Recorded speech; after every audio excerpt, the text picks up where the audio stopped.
Dalam rekonstruksi yang digelar pada Selasa 30 Agustus 2022, asisten rumah tangga Verdi Sambo, Kuat Makruf, terlihat berada di kamar Putri Chandrawati yang ada di Magelang, Jawa Tengah. Ketua Komisi Nasional Hak Asasi Manusia atau Komnas HAM Ahmad Taufan Damanik mengungkapkan alasan mengapa Kuat Makruf berada satu kamar dengan Putri. Disebutkan Taufan kala itu Kuat marah kepada Brigadir J. Kemarahan itu terjadi lantaran Brigadir J diduga melakukan pelecehan seksual kepada Putri Chandrawati.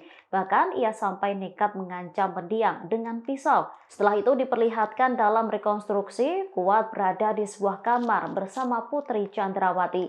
Menurut Taufan, Kuat menemui istri Verdi Sambo untuk diperintahkan mengonfirmasikan peristiwa tersebut kepada suaminya.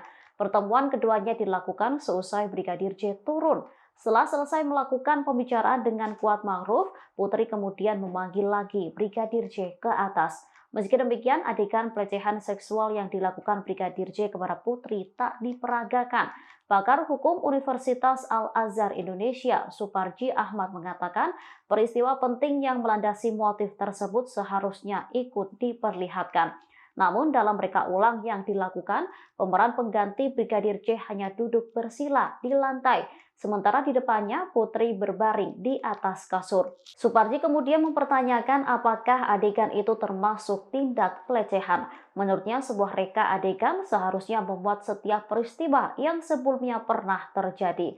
Hal itu dilakukan untuk mengetahui posisi, waktu, maupun lokasi kejadian secara pasti.